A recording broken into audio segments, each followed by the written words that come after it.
For those of you who don't know me, it's new to some of y'all, first time seeing me. I grew up in a predominantly black family, and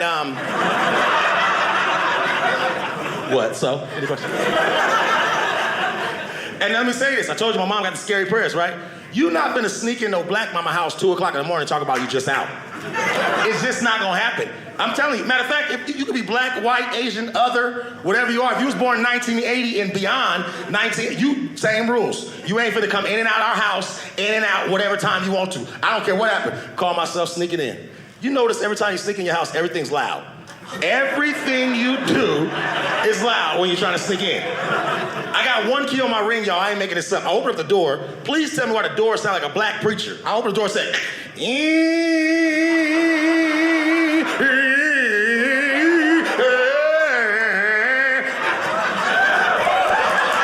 really, though? Really? I'm walking in, right, trying to be quiet, because I don't want to wake up my mama, because if you wake up mama, she'll bust you in your head, all right? That's what she believes. I'll bust you in your head. I don't know what she's grabbing. I'll bust you in your head. I ain't making this up. Next thing you know, I'm creeping, right, trying to be quiet. Eat. We got stale carpet? What kind of carpet is this? Why is the carpet squeaking? What kind of carpet is this? So my mom hears me say, Sizzle, was that you? I said, yes, ma'am. Said, all right, I'm just gonna pray for you. I told you, mama prayers is scary. She opened up the door because she want everybody in the house to hear the prayer, right? She goes,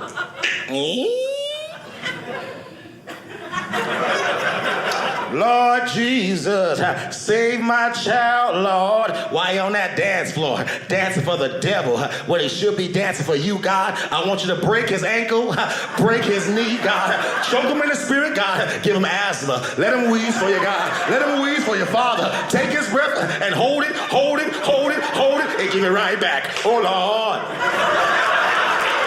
right, here's a bonding type question. This should bring us all together. Does anyone here come from a family? Seriously, you raised your hand? Usually people just laugh, but you knew you came from a family. I got 8 brothers and 1 sister. I grew up in a family of 10 kids. Anyone come from a larger family than that? 10? What do you got? 14? How many brothers, how many sisters? Take your time. What? 11 and 3, and then you count yourself. That would be 15. Did you hear the question? So it's 11 and 2. You got 2 brothers? Oh, 3 sisters? So you got 10 brothers then.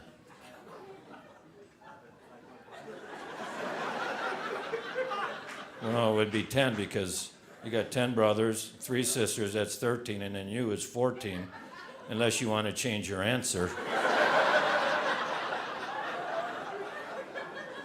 I'm glad I can help you out. You know, right now, you've made this a show I'll never forget. This is the first time you figured out the brothers and sisters in your family. Hey, what's Provo like? They're not good at math.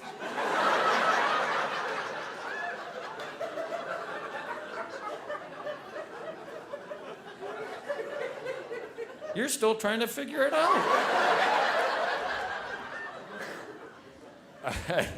All right, back me up on this. Large family, large family. A large family you have to adapt to survive. Everyone, parents included. My dad adapted. He learned how to have fun with us. He used to love taking us to the store. He'd only say one thing: spread out, they can't watch all of us.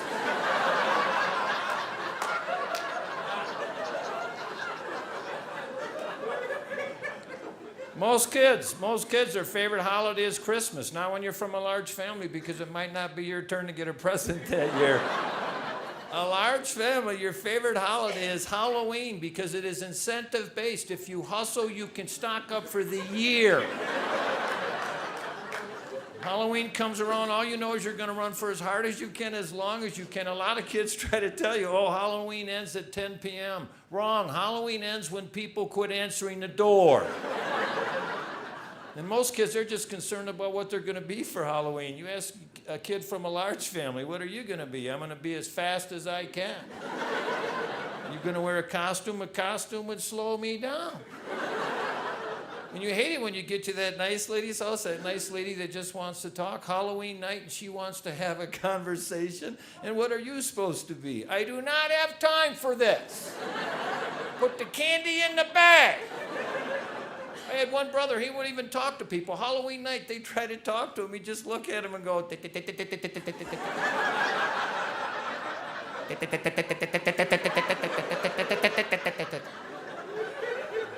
I've seen grown men just back away, just throw candy at him, maybe he'll leave.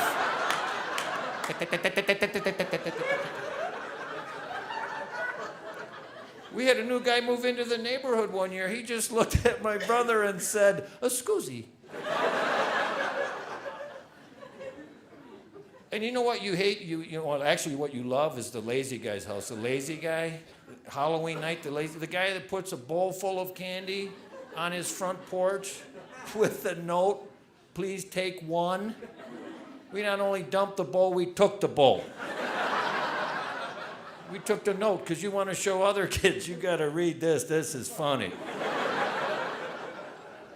And we use pillowcases because, pillowcases, you can't fill them up. It's physically impossible. We try it every year. But you got the pillowcase, and then you see that kid with the paper bag, whack!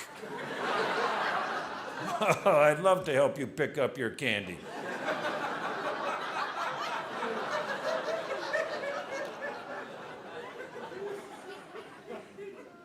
But you know what? You grow up in a large family, you're more creative. You learn how to have fun where other kids don't, because you don't have as many toys and stuff, and that kind of inspires that creativity. And we did. We learned how to have fun where other kids didn't. I'll give you this example. We loved church when we were growing up. Loved it. Church. We loved church. Absolutely loved it. Church. Loved it. Church.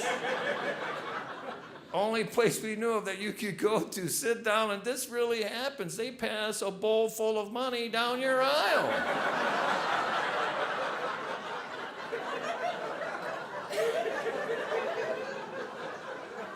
We didn't even have to say trick or treat. One Sunday, my dad looked and saw what we were doing. He looked like a guy without a microphone.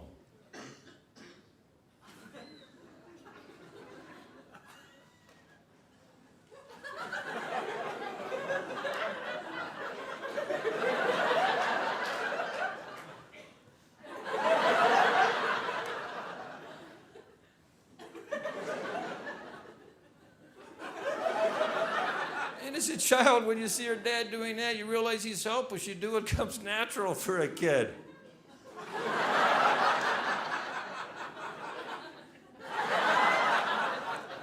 Now, I got a lot of younger brothers and a younger sister. Younger brothers and sisters, they're not right. They're mentally off.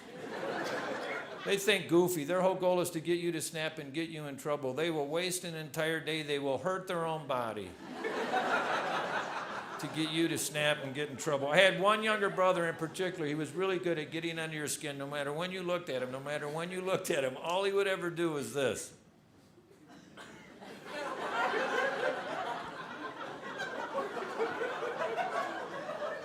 They're not right. They're mentally off. You ever have a younger brother or a sister just walk up and touch you? They just want to touch you. And you're thinking, I can ignore that. But after about an hour, it starts to get to you. And just when you're ready to snap, they change weapons. They go from the touch to the almost touch. The almost touch is worse than the touch. They just put it out there till you pick it up with your vision. Once you spot it, you can't look at anything but. Then they come in for the almost touch. And that's when you snap. You try so hard not to, but it's like your arm has a life of its own. Whack! Now my brother's crying. I'm looking around for a stick, hoping someone else hit him at the same time. I don't want to go down for this by myself. He goes running off to our dad. Yeah, Fred hit me. Well, what'd you do to him? I didn't do nothing. Then my dad from the other room, Fred, get in here. Why'd you hit him? Well, he almost touched me.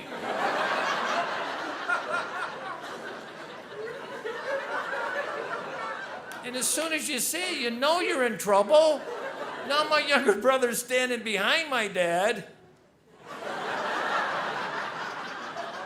And every family had different rules.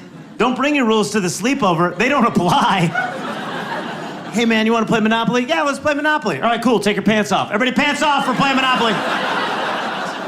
Family rules, man. Get the axe in the boiling water. Let's do it. You ever read the instructions to a board game? It's not even close to how you've been playing it your whole life. I was like, this isn't a drinking game at all, Mom, you liar.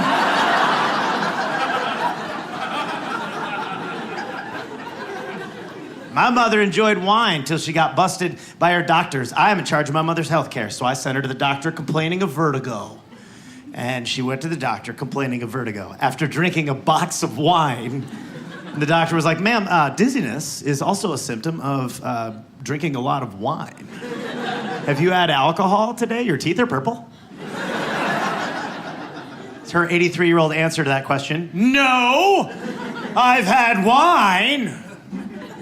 Because when you're an 83-year-old lady, wine is no longer alcohol, it's a blood thinner. She read an article about resveratrol, and now I'm the idiot.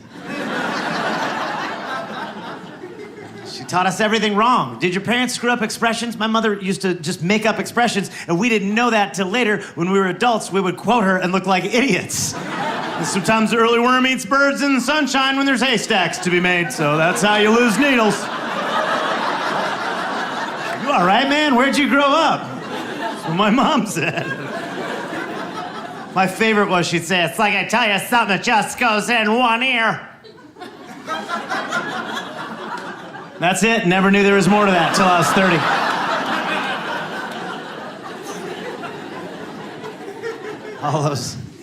All those expressions are weird anyway. Have you ever used an expression, wonder where it came from originally? Like, how could that have meant what we're really saying? I have a buddy, whenever he sees a big, scary guy with, like, cauliflower ear and stuff, he goes, man, I wouldn't want to meet that guy in a dark alley. I'm like, oh, yeah, dark alleys? That's where you're going to draw the line on that animal? I wouldn't want to meet him anywhere. If he could beat me up in a dark alley, I'm pretty sure he could pull it off in broad daylight. He's not getting distracted by dandelions in a sunlit prairie. He's knocking me out. I got a wonderful family, man. I'm married, been with my wife 28 years, you know.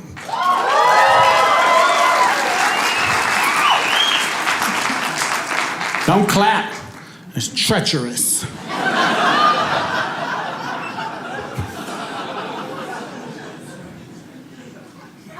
You be with somebody a long time, you'll find yourself getting irritated by the simplest of things.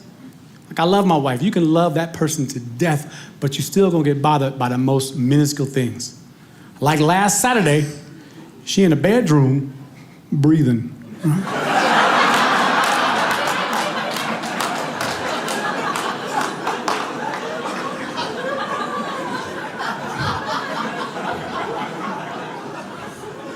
And I'm like, what are you doing right now? You're taking up all the air in the room. Stop breathing for a minute, let me get some air, okay? And I'm not talking about regular breathing. She does this thing where she's like, she take 3 breaths to my 1 breath, and that's unbelievably selfish of her. We in this room, we don't got no windows, no ventilation. You over here heavy breathing like we oxygen luxurious, just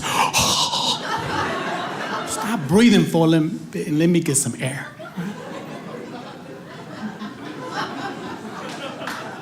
And I love my wife, I love my kids, but I feel like my Saturdays are being taken away from me, from my wife and my children.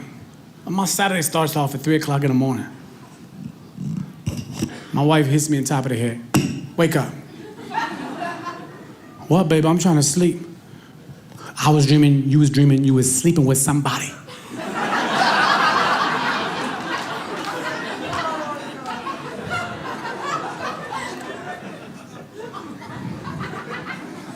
What?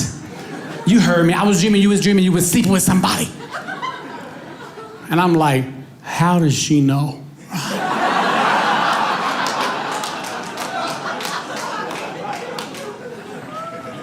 And I want to dream about other things, but I know she'll be watching, right? I can't control my dreams. This is not something I can control. And I'm saying to myself, how selfish can you be to come into my dreams This is the only time I had it myself.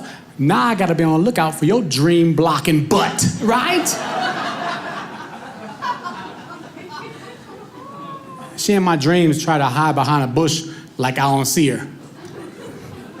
Lady, I see you, I'm the producer. This is my dream, go away.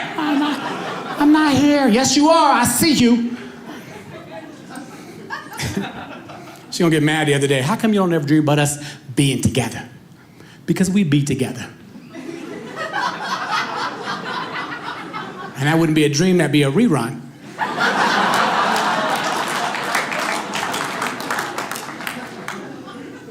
And none of my dreams are in syndication. They're all pilots with a fresh supporting cast, and she didn't appreciate that at all. She's a good girl though, man. I got 3 amazing daughters. I got my oldest daughter, thank you, I love her to death. She's 22 years old, my firstborn. I don't really have too much to say. She got this boyfriend, I'm not too fond of him, he's short. I didn't realize that I was a heightist, you know what I'm saying? He's ruined all my chances of having a starting forward or a point guard or something because he's like 5'5". My daughter's 5'9". I was like, you seen him. You knew he was like that, but you still like him. He's a good guy, so, you know. Then I got my 13-year-old, Kylie. That's my baby. It's my sweetheart. I'm not gonna say it's my favorite child, but she's close.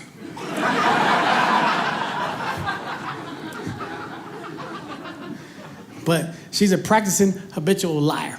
And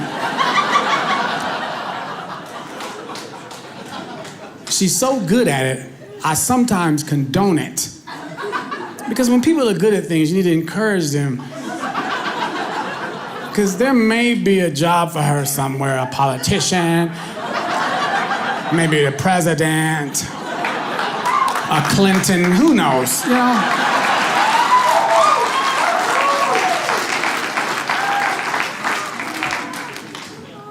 And then there's my 9-year-old, Jayla. I love my daughter very much. She's my baby. But I have a hard time liking her as a person.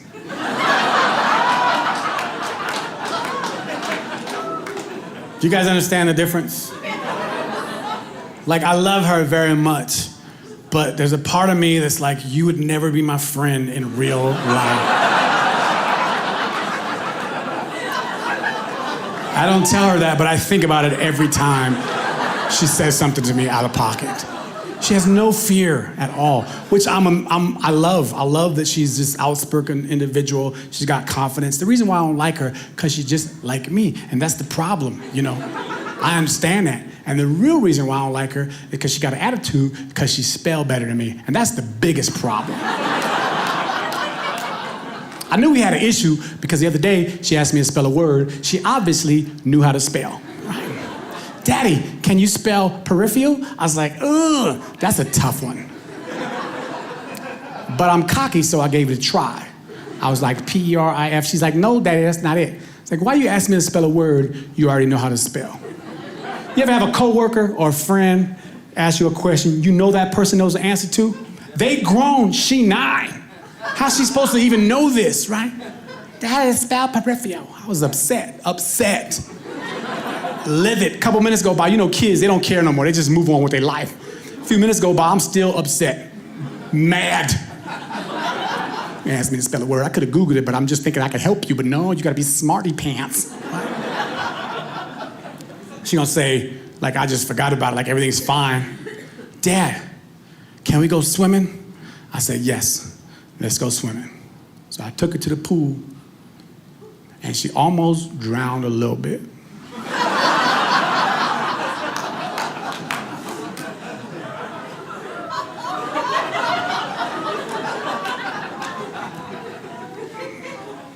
I didn't save her as fast as I should have.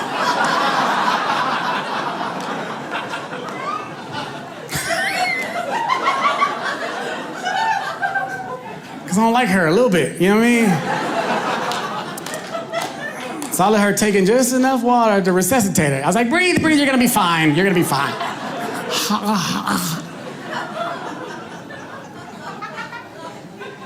She's drying off. She's getting her color back. She's like, Daddy, why did you save me? It was bad. I was like, baby, I was gonna save you, but you was not in my peripheral vision. Therefore, I could not see you taking in them large quantities of water. And I became a comedian because of my family. My family is very boisterous and funny, and they're crazy. They're crazy family. I love my family. My mom is great. She speaks with an accent. So when I was little, it was fun to bring my friends over. Could be like, hello, kids. Welcome to my home. That's how she says home. Do you want something to eat? And they were like, yeah, of course. Like, do you want hardo? My friend's like, what is hardo? I'm like, that's how she says hot dog.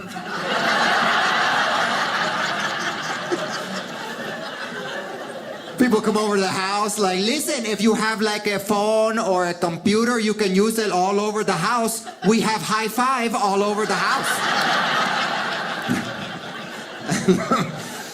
Love my mom. She speaks great English. She doesn't understand like American phrases. American phrases kind of, they confuse her sometimes. We had construction on the house once. She walked in on a room with a guy building something she didn't pay for. Like, excuse me, I did not pay for that. What is that?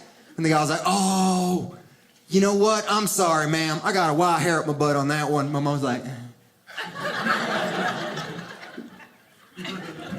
well, I did not need to know that. But now that I do, why don't you shave it? It's 2020. I have a crazy mom, and the thing is, if you have a crazy mom, you don't know it when you're little. Because when you're little, you just assume that what your mom is doing to you is what all the other moms are doing. You're like, this must be normal. Then you get old enough to start comparing notes with other people, and then you're like, none of that was normal. That is how therapy started. Happened to me when I was 19. I was at a house party. We're sitting around comparing home remedies. One guy's like, one time, I had 104 fever. My mom dropped me in a bathtub full of ice. And we were all like, oh, that's pretty bad. And I was like, ooh, you know what's worse? Remember when you get the stomach flu and your moms would put in the suppositories? You guys remember?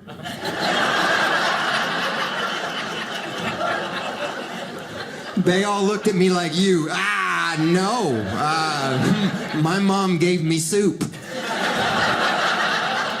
And I was confused, like, how'd she get soup in there? That seems worse.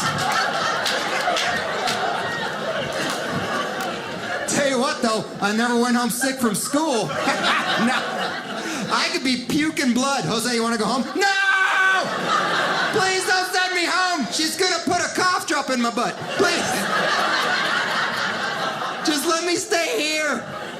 But you're puking blood. That's what I do when I'm happy. Because I love fractions.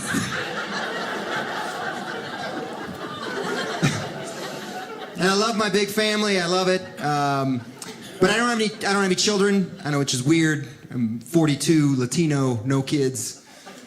To my family, I'm like a unicorn. Like, I think I have magical powers. But I've discovered this: if you don't have kids, people with kids do not want your advice on raising kids. Even when it sounds like they want advice. Like, he's struggling in math, I don't know what to do. You know what you could do? You know what you could do, Jose, is shut your mouth! Do you just sleep in your bed all night long with no one interrupting you? Shut up. And that's when I pull out my trump card whenever they say it. I'm like, oh yeah? After the age of 7, I always did what I was told, never talked back to my mother, never got reprimanded. You hear that silence? All those parents like, what did your mom do? I'll tell you what she did. She killed a chicken in front of me using only this hand. Ow. That is what the kids call a gangster. She didn't warn me either. We're in the backyard. She's petting the chicken that I'd named Freddie. In hindsight, that was a mistake. She's like, baby, we're going to have chicken tonight. And I was like, I love chicken, Mommy. And then she spreads her feet like she's going to do Kempo karate. Without looking, grabs it by the throat, starts spinning it like a nunchuck. Making eye contact with me the whole time like a psychopath. Ha ha! Chicken's making weird noise like... And then the head popped off the chicken. And that's when I discovered chicken's got a weird nervous system. You can take the head off a chicken and the body doesn't realize it right away. You know how I know that? Because that chicken body hit the ground and tried to walk it off! Like it had a chicken Charlie horse or something. It was... And it couldn't make any noise, so it was like the scariest silent movie of all time. That chicken body hit the ground like... And I'm like, stop, drop, and roll, Freddie! I didn't know what to do. 45 seconds it ran around, and then you'd be like, you're right, I'm not okay. Pow. So again, I am 7 years old. I am petrified. I look up my mom. She's got a dead chicken head in her hand. She's got blood on her cheek. Feathers are falling. Leans in, says the scariest thing I've ever heard in my life. She goes, pretty cool, huh? Yeah, it's nice. The whole family's close by. I like that. My brother, like I said, he's down in San Diego. He's the overachiever in the family. This is all true. He went to the Naval Academy. He became a Navy SEAL. He went to Harvard and got his master's in business. So there you go. Yeah. Hey, Andy, how come you're so pale? Just my brother's shadow my whole life. You need some sunscreen? No. SPF Brian. I'm okay.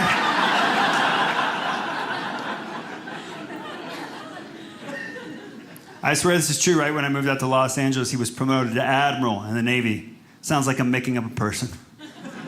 But it's true. And it's a great accomplishment. I'm very proud of him. And but the time was kind of funny because I moved out to Los Angeles for a project that fell through almost like the day after I got there. So I was in a bad place. And I went down for the ceremony, and everyone's there and was like, oh my gosh, your brother's an admiral. That's so amazing. I'm like, yeah, I know. I'm so proud. They're like, we haven't seen you in like 10 years. What have you been up to? Like, well, I just moved out to LA for this thing, but it didn't work out. But, you know, it's fine. I just uprooted my whole life, and it's good. You know, I'm networking, doing the whole Hollywood show bit. I mostly tell jokes in bars for drink tickets. That's my main income right now. It's pretty good. I'm depressed. It's good. Doing all right. Yeah, so, but, you know, he's only a one-star admiral, right? I mean...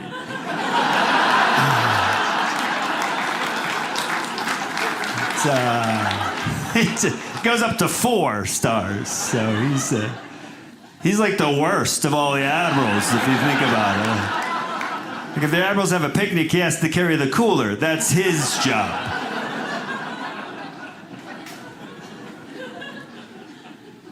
Yeah, he had a baby. That was really exciting for everyone in the family. There's 3 boys. We're all a little bit older.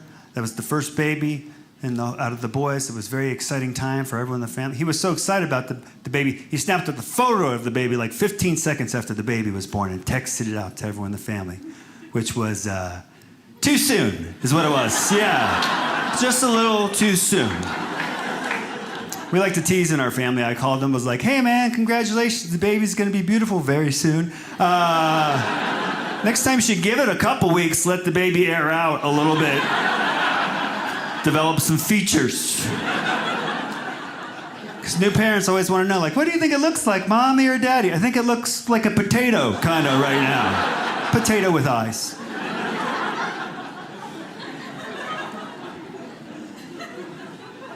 So my brother, yeah. He's funnier than me. That stinks. I do this for a living. It's true. He fixes my jokes and stuff. I'll give you an example. One night we're out, we're having a couple drinks, and I was talking with him. And he doesn't like to talk about his success. He's very modest, so I figured, let me get it out of him right now while he's loosened up. I was like, hey man, just tell me, what's the secret to your success? He looks at me and goes, you just watched a full season of that Kardashian show, didn't you? I was like, yeah. He goes, well, I didn't. It's like, wow, you just put me down, taught me a life lesson, and wrote me a joke all in one move. I grew up an only child. I was an only child till I was 13. I don't know if anybody here grew up an only. Any onlys at all? No? I'm alone again? Nobody else. Once more. I'll tell you that. The only children, it's not families. There's just 3 people. My parents be like, we're a family. Like, we're a death away from a partnership. This isn't at all. Like, I had friends who had siblings. They'd be like, I gotta go home. It's family dinner night. I'm like, all right, have fun. I'm gonna have pork chops with a married couple. Enjoy your family dinner. I'm gonna be a third wheel again. Every night, you're the third wheel. I hated being an only child. My parents felt sad for me, too. They bought me bunk beds. It's like, oh, I get to be lonely on the top or the bottom? I got choices. You couldn't do anything either. We couldn't do, like, family board games. They'd be like, want to play Clue? Sure. Was it you? No? Then it was you. Game over. We're done with Clue. We rode a roller coaster one time, too. That's not built for 3 people. Roller coasters? I sat on the ride with my mom, and then my dad sat behind us with another boy from an odd-numbered family. You ever hear your dad have fun with a boy you never met? Ruins the whole ride. I remember we got the photo, too. We got the photo. That kid was on my fridge for 3 months. Every time I got a glass of Sunny D, there he was. Having fun with my dad. I didn't like those 13, because I could also see my parents were getting older, and I was like, oh, no, I'm going to end up taking care of more people than they had to.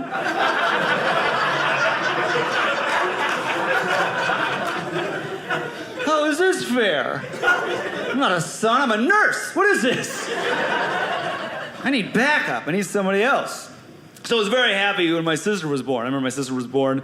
She was a very fat baby. Oh, love a fat baby. I don't know if anybody here ever held a fat baby, but what a joy. You hold a fat baby? It's the best, right? Did you want to bite it for some reason?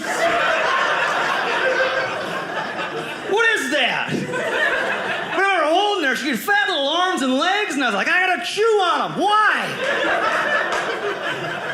And I'm 13, I never held a fat baby before, so I did. I took a soft nibble. Just to see, I was curious. I was like, I'll take a soft chew. Then my mom caught me. She's like, what are you doing? And I was like, I don't know, is this against protocol? I'm new. And my mom was like, no, I get it. I want to bite her sometimes too. And I was like, oh, we're a family now, that's for sure. This is a family. But yeah, I was so glad that she was born. Because being an only, too, you get weird. It's a lot of pressure. You got no siblings to punch the weird out of you. So you get strange and your parents are like, well, it's all we have. We gotta love it. I used to be very neurotic. I used to whisper repeat. I used to say everything twice, and the second time was a whisper to confirm that I had said anything. So I'd be like, bears are scary. Bears are scary. And I was pale, too. I was pale with red hair. I was a ginger that whispered things. Which is a demon. That's a demon. Nobody wants to hang out with the demon kid. Just, hey, can I spend the night at your house? Can I spend the night at your house?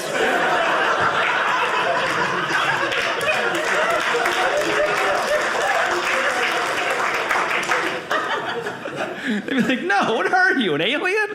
No, I'm a little boy. I'm a little boy.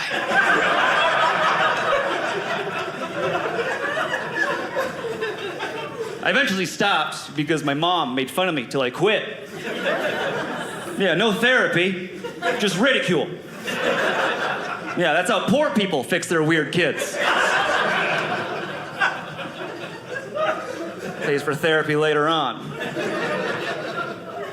Yeah, it was very strange. I was also very afraid of the dark. I had night terrors, so I slept in my parents' bed with them till I was 12 years old. Hence the gap.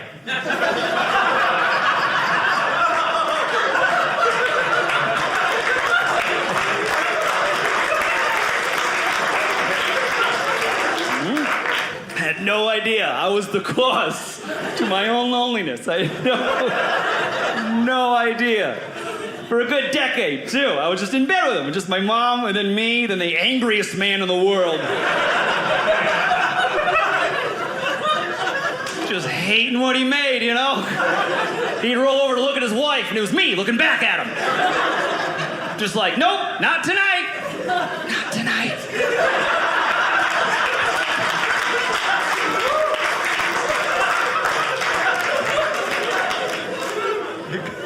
It got crowded in that bed, too. It got very crowded. I'm 6 foot. Both my parents are 5'2". I was the tallest one. At one point, I was the tallest one in the bed. And I remember it got so crowded because my mom got pregnant with my little sister because I spent the night at a friend's house once. So I couldn't fit when she got pregnant. So I slept on the floor in a sleeping bag, like a little dog. I slept on their floor on my mom's side of the bed. I would just curl up down there. And I remember this. It was the end of my mom's pregnancy. It was Christmas night. And she shouted, "It's happening!" And she leapt out of bed, landed on me, and then her water broke all over me in my sleeping bag. And after that, you're not afraid of the dark anymore.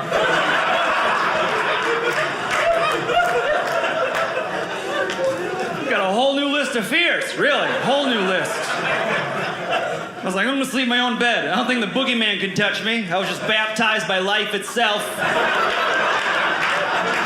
My name is Bent. He didn't screw up my name. It is Bent. It's B-E-N-G-T, Swedish name, Swedish, because I am from Utah. I know, doesn't make sense. It is Bent. We say Bent. In Sweden, you would actually pronounce the G. It would be Bengt. But here in Mapleton, Utah, where I grew up, they never pronounce the G, which is how I get my street name, Silent G, which always came in handy on the mean streets of Mapleton. It's strange, huh? A Swedish name. Made sense to my mom. If it's a name in Sweden, it's a name in Utah. She told me it's popular in Sweden. It was wildly popular in the 1800s. And armed with that knowledge, she sent me to school. And I came home the first day crying. They said my name's not real. Well, did you tell them that in Sweden, Bent is a common name? Yeah, they said in Utah, Bent is an adjective. No, your name is not an adjective. It's a past participle. Verb to bend. Mom had a master's in English. So yeah, Swedish name. I was always grateful for my weird little Swedish name, really was, because my brother Tafeth. You can laugh, it's funny. Tafeth. Ancient Welsh for David. Tafeth? Tafeth. Yeah, my mom dug up a prehistoric name from a dead language. Who does that? Who does that? Well, we were gonna go with Thog. But then we had a boy. So we went with Tafeth. It's crazy. This is my mom's logic. She said, I don't want my kids having to worry about sharing their names with other kids in their class at school. And mission accomplished. It was the only Bent in the Western Hemisphere. And Tafeth? We've done a Google search. I've done a Google search. Hasn't been a Tafeth. I don't think. You Google it, guess what you'll get? Videos of me doing this bit. The name stumps Google. So I grew up in a weird family. We were a weird family. You don't know you're a weird family, do you? You don't. Until you go to a normal family house and you play at their house. This is when I found out I was in a weird family. I was at my friend's house and their dog pooped in the living room, just right there. And this was what was weird to me as a 6-year-old. They cleaned it up immediately. Their house, this was a big deal. A dog log in the living room was a big deal. Our house, different rules. This was a rule. Oh, let it dry. It'll come up easier. Those are like Jell-O. You gotta let them set a while.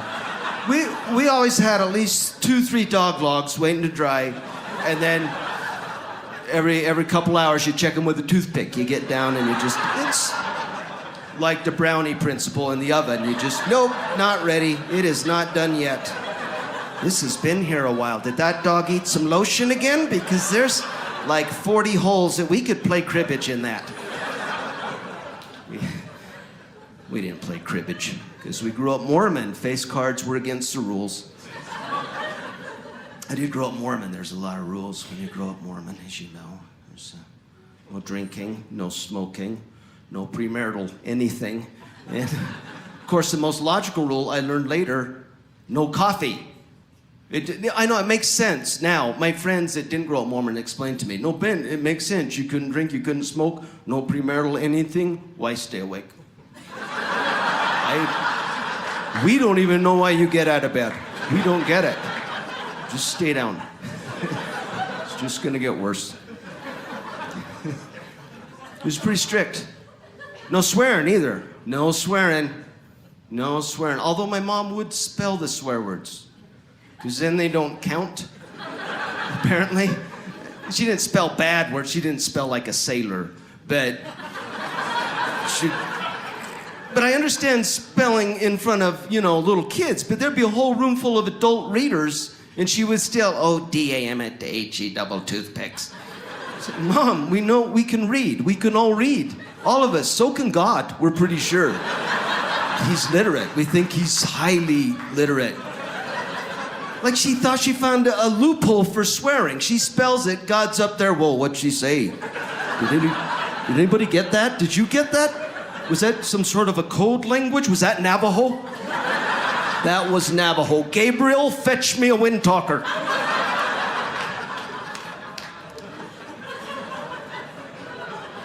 No swearing. My dad would almost swear.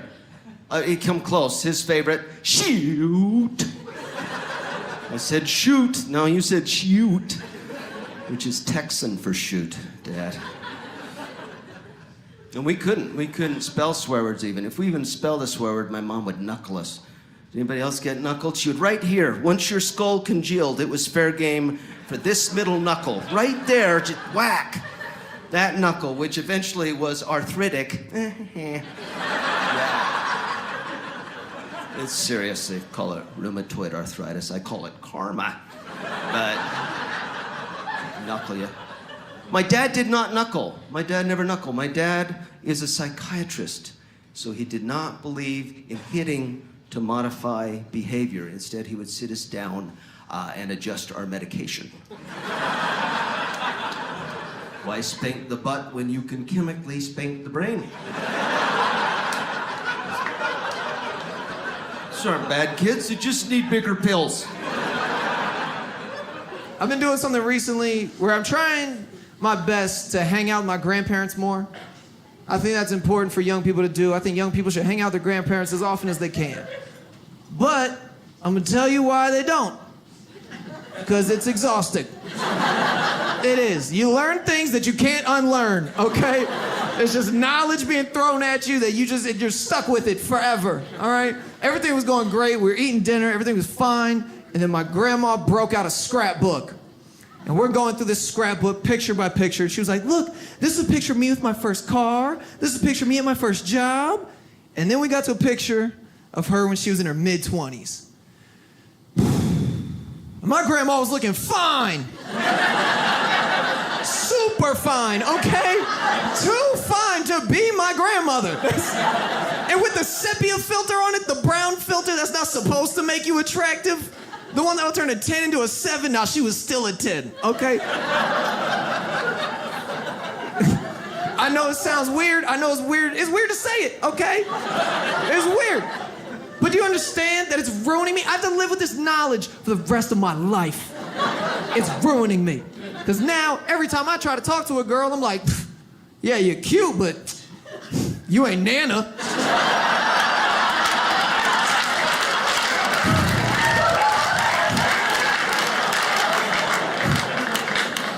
Like, yeah, I'm sure you have good qualities, Candace, but you can't make no snickerdoodle cookies. Your mac and cheese recipe has 1 cheese in it. Get out of here, rookie.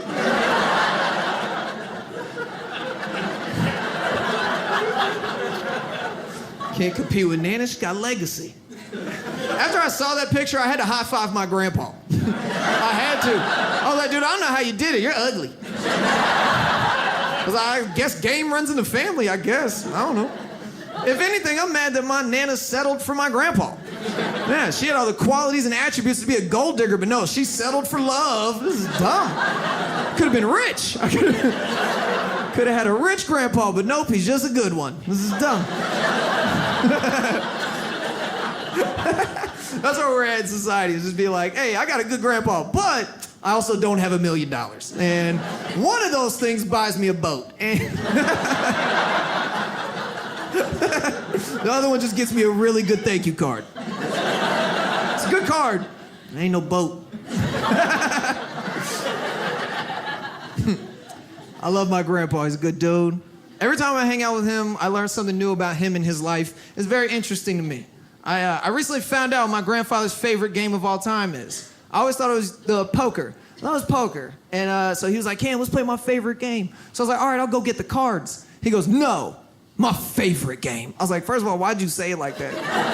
I was like, that was real ominous, okay? I didn't like that. And he goes, I want to play my favorite game. Turns out my grandfather's favorite game of all time is called Why I Hate Your Generation. Yeah. Some of you know the game. He's amazing. He's undefeated. He's never lost. He's great. He brings up good points. I can't even lie. There's good points. He's like, Cam, you young guys, you just don't get it. You don't understand what it was like. Back in my day, we used to be able to go down to the record store and get a record for a nickel. I was like, wow. You guys used to pay for your music? I was like, that's crazy, Pop. I don't know how y'all made it out. Y'all didn't have LimeWire or nothing? Nothing. That's crazy. I feel like I'm 12 years too late for a LimeWire reference, but that's fine. That's fine. Because those of you who get it, we all had viruses. And you know what? That's a bond that we share.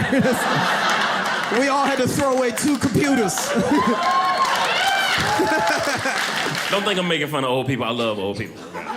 My grandfather is 107 years old, okay? He's old. Don't clap. I appreciate it. Don't clap. It's time for him to go.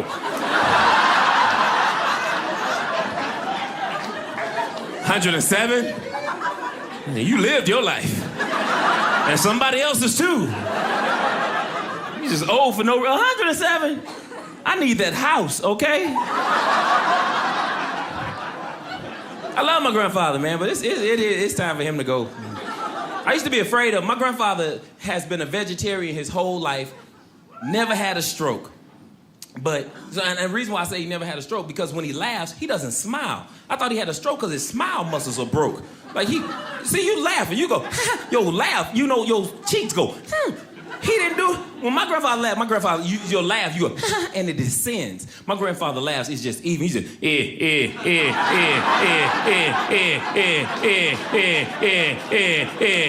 That's creepy.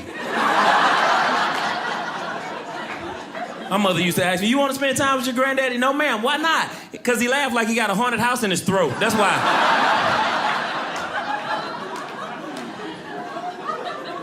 I love him. He has a sense of humor.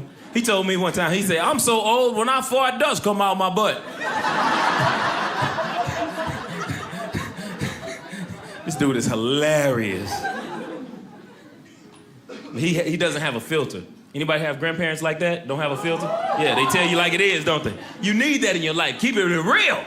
My grandfather does not care. He asked me one day, he said, boy, when you gonna get successful? You know how much that hurts somebody who's trying? When you gonna get successful? I said, Granddaddy, you hurt my feelings. I don't care nothing about hurting your feelings. You need to get successful like that Steve Harvey. Got his own talk show, got his own radio show too, and he's hosting a Family Feud. But they won't let him host The Price is Right.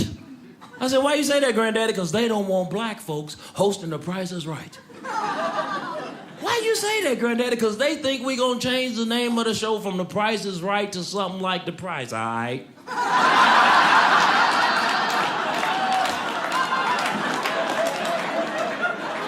Yeah.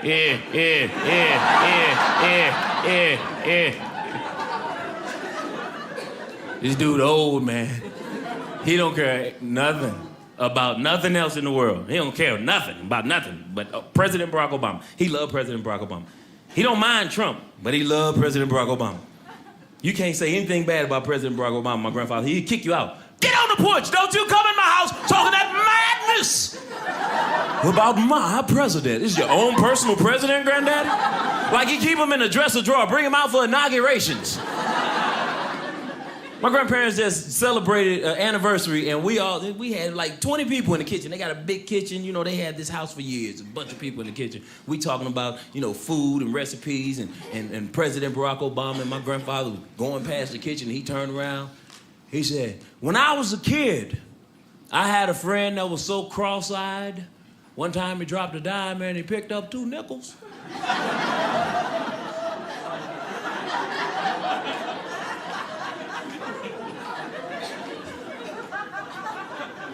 I said, Granddaddy, what does that have to do with President Barack Obama? He said, I'm talking about change.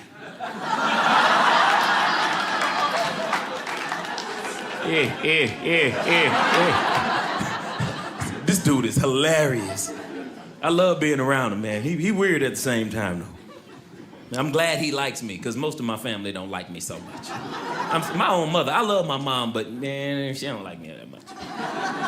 She used to make me stay inside the car until she found out she can go to jail because a child can die in a hot car. Because I used to mess with everybody walk past me, you know, at the grocery store, everything, man. So she made me stand in front of the grocery store. So I wouldn't be stuck in a hot car. I had to stand in front of the grocery store. I still made fun. I stand in front of the grocery store, I do just like this.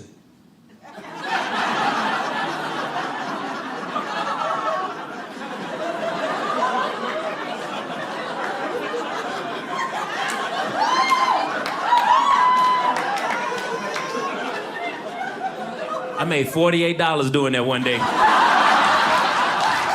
'Cause I grew up in a family where we weren't allowed to swear. And I mean, I think that's pretty common. There's not a lot of moms out there that are like, just one F word for mommy. Just want to hear from your sweet little face. From your face to my astonished face. Give me an F word. Come on, hit me with it. It's not a common thing. But yeah. We had the next level though, right? In my like we didn't say shut up, we said shush up to each other. We were at that level. Shush up. Sounds ridiculous. But I still don't say shut up. I think it's rude. Who says shut up? I'm still saying shush up. I'm still like, shush up and dance with me. You know, I can't say it. It's rude. But we couldn't say but. I used it twice there, but one of them had 2 T's. We could use the conjunction. The conjunction was allowed, but we couldn't. 2 T's, 4-letter word, too far. That's when it was done. Which is ridiculous. It was hard to tell stories without saying but. Sometimes it's easier to say but. I was talking about a time I was sledding. I was like, Dad, we went sledding, but guess what? The sled broke, so we just kept sledding down the hill on our butt. My dad, whoa! What happened there? You forgot who you were.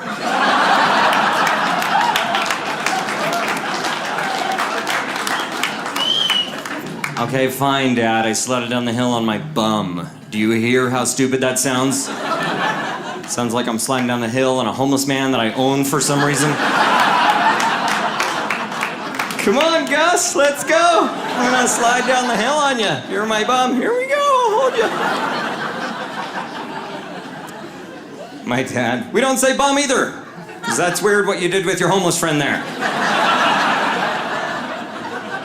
You slid down the hill on your homeless friend, not on your bum. That's rude. Also, why do you have homeless friends? You're a lousy friend. They should stay the night or something. I didn't know what to say. I was like, fine, okay, in our house, we can't say but, we can't say bum. What can we say? My dad thinks about it.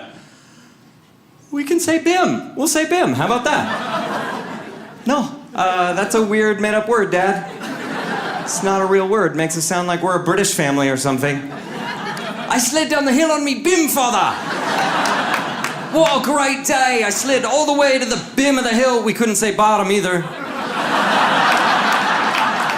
And I'm not here to tell you life was better before cell phones. It wasn't. I love my phone. I'm addicted to that thing. You ever lose your phone? Oh, that's a panic attack. I lost my kid at the mall one time. I didn't panic like that. Because I have 2 kids.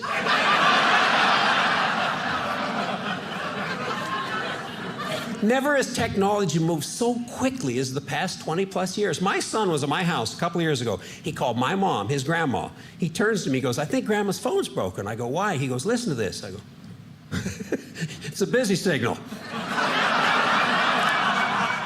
He'd never heard one. He goes, now what do? I go, hang up. He goes, how do I leave a message? I go, you don't.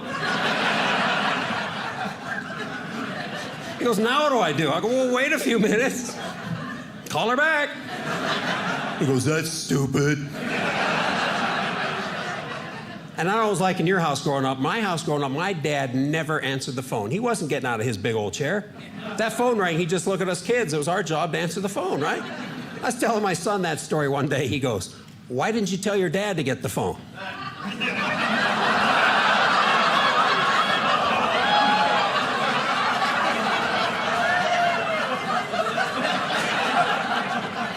My World War II Marine dad? I tried it once. Had no idea to get out of the chair that quickly.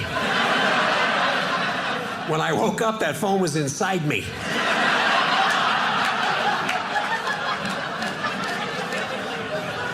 Hey, Dad, why don't you get the...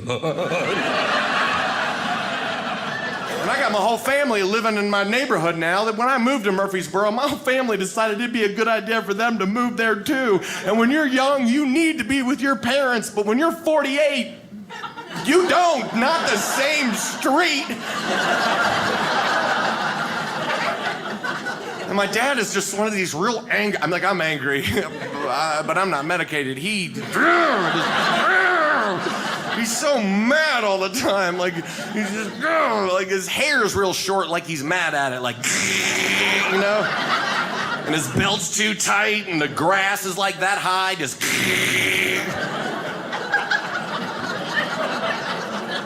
And on top of being angry, he's one of these people that blows everything out of proportion.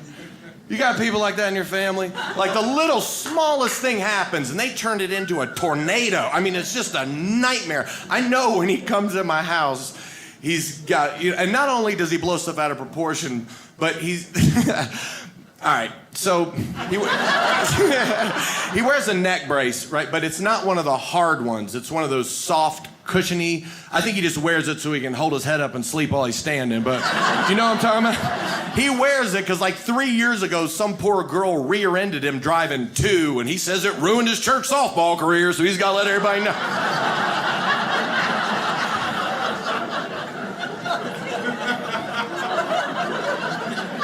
So I know whenever he comes in the house, there's trouble, and there's probably nothing, but he just.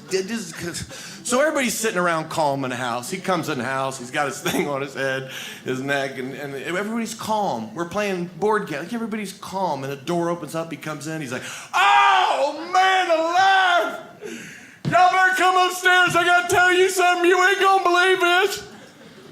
Oh, man, here we go.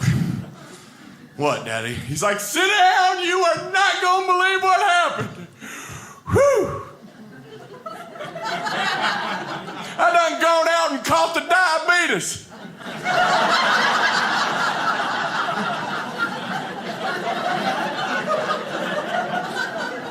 Do what, man?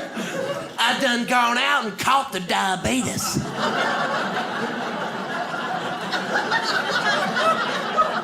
Like, how you know you caught the diabetes? He's like, 'cause my feet's numb. My daddy had numb feet, he caught the diabetes. His daddy had numb feet, he caught the diabetes. Now my feet's numb and I done gone and caught the diabetes. So last year he decides he's taking our whole family on a family vacation, which means everybody gets in my truck and we drive from Murfreesboro to Washington, D.C., right? Have anybody here ever been to Washington, D.C.? A bunch of people.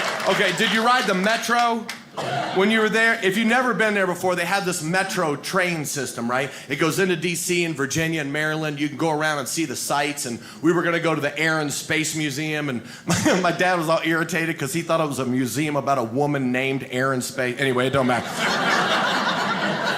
So we're on a train, whole family. We get to our stop, right? And when we get to the stop for the Air and Space Museum, the doors of the train open up. Whole family gets off the train, except my dad. My dad won't get off the train. And we're looking at him through the open door, and he's sitting inside the train looking at us like, I ain't getting off here. I don't care about that woman or a museum. I'm like, Dad, come on, man. We got to go. He's like, I ain't getting off. This ain't my stop. And at the last second, my stepmom's like, Andy, get off the train. At the last second, my dad goes to get off the train. As he goes to get off, he jumps through the open doors. As he jumps through the open doors, the doors of the train close and catch one of his feet inside the train. So his body's on the outside, his foot's on the inside, he's just yelling, my foot's stuck, my foot's stuck. And this lady inside the train's trying to help him and set him free, right? She's pulling on his shoe to set him free. He's like, she's stealing my shoes, she's stealing my shoes. At the last second, the woman jerks his shoe off. He pops his foot through. The doors of the train close. The train takes off, and my dad's standing on the platform with one shoe and a dirty sock like, good Lord, do you see what they did? They'll steal anything from me anymore. Do you see that woman? I was like, man, are you okay? He's like, yeah, I'm okay. Shoot, actually, I'm better. Now only one of my feet's caught the diabetes.